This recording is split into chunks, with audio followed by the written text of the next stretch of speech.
हो सनम कहाँ चली गईलो, सूरज के नियन कहाँ ढल गईलो।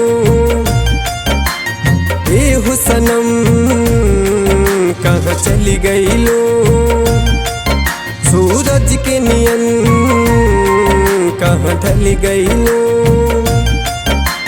याद तोहर बढ़िया बता हमके बहुत सतावता, पूछी हम पूर्वी बयार कहाँ बड़ी धनिया हमार हो। पूछी हम पूर्वी बयार कहाँ बड़ी धनिया हमार।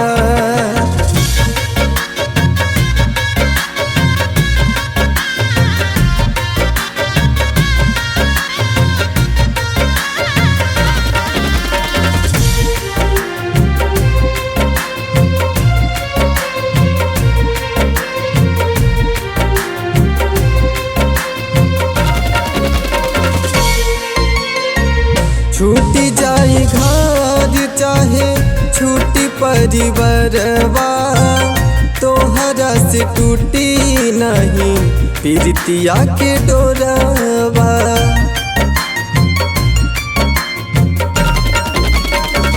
छूटी जाए घर चाहे छूटी परिवारवा, तोहरा से टूटी नहीं प्रीतिया के डोरवा। नींद की भूखिया तरसता, नैन से लोरवा बरसता, पूछी हम पूर्वी बयार कहाँ बड़ी धनिया हमार हो। पूछी हम पूर्वी बयार कहाँ बड़ी धनिया हमार।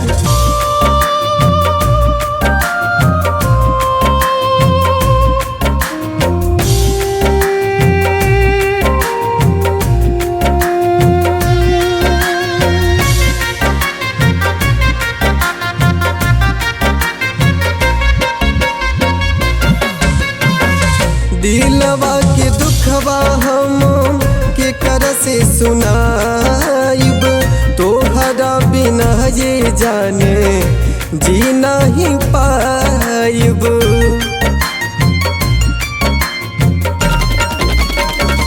दिलवा के दुखवा हम के कर के सुनाइब, तोहरा बिना ये जाने जी नहीं पाइब। जाने कहवा चली गईलो, बंटी आनंद के भूल गईलो, बिपिन जो ही रही या तोहार कहाँ बड़ी धनिया हमार हो। बिपिन जो ही रही या तोहार कहाँ बड़ी धनिया हमार।